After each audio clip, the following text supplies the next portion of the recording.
Kailas sir. नावाप्रमाणे नावाप्रमाणे शिवजींच्या दुसऱ्या नावाप्रमाणे कैलास सर. आल्यापासून त्यांची लगबग बघते आहे की आपल्या विद्यार्थ्यांचं कसं उत्कृष्ट सादरीकरण होईल, विद्यार्थ्यांप्रती असलेली तळमळ, शाळेप्रती असलेली तळमळ. मॅडम आम्ही हे केलं आहे, ते केलं आहे, त्यांना प्रत्येक गोष्ट दाखवायची होती. शाळेचा कोपरा कोपरा सरांना दाखवायचा होता. आपण हे केव्हा करतो? आपल्या घरी, स्वतःच्या घरी, आपल्या स्वतःच्या घरी, भाड्याचं घर पण नाही म्हणत आहे, आपल्या स्वतःच्या घरी जेव्हा पाहुणे येतात आणि ते स्वतःचं घर आपण कष्टाने मेहनतीने जेव्हा आपण उभारलेलं असतं आणि तेव्हा आपल्याकडे जर पाहुणे आले तर आपण आपलं घर किती आनंदाने दाखवतो, हे केलं आहे, ते केलं आहे, बरोबर.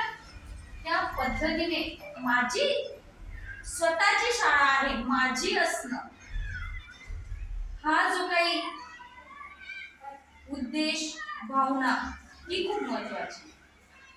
जेव्हा आपण एखाद्या वस्तूला माझी म्हणतो तेव्हा आपण तिला जीवापाड जपतो, बरोबर आहे.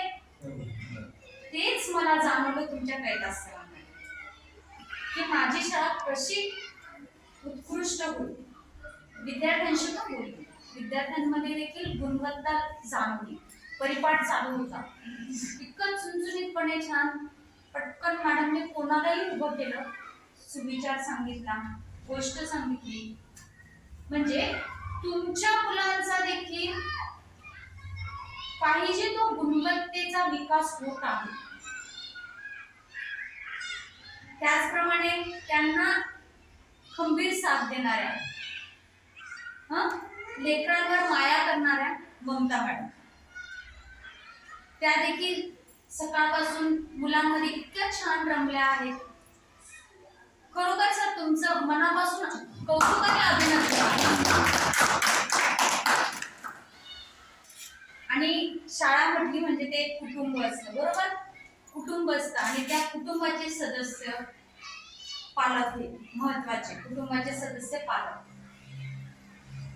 पालकांनी जर ठरवलं तर ते शाळेला उंचीवर नेऊ शकतात. कारण येणारे शिक्षक हे बदली करून येत असतात, पण पालक ग्रामस्थ तिथेच वास्तव्याला असतात. त्यांचा ग्रामस्थांशी, इतर गावातील पदाधिकारी, लोकप्रतिनिधी त्यांच्याशी संपर्क असतो आणि लोकप्रतिनिधी पण तयार असतात. तर तुम्ही देखील वेगवेगळ्या सरांनी जसं वेगवेगळ्या कंपन्यांना संपर्क साधला आणि इतकी सुंदर शाळा साकारली आहे. निश्चितच वारंवार त्यांच्या तोंडातून निघत होतं की मॅडम आमचे ग्रामस्थ पण खूप सहकार्य करतात. प्रत्येक वाक्य त्यांचं मला ग्रामस्थांचं जाणवलं. म्हणजे तुमचं देखील तेवढंच कौतुक आहे की तुम्ही इतक्या सूक्ष्म पद्धतीने शाळेकडे लक्ष देत आहात. ताईंचं तर खरंच कौतुक. एखाद्या दुसऱ्या शाळेतून जिल्हा परिषदच्या शाळेमध्ये टाकणं, विद्यार्थ्यांचं भविष्य असतं, तर तुमचं खरंच दादांचं कौतुक.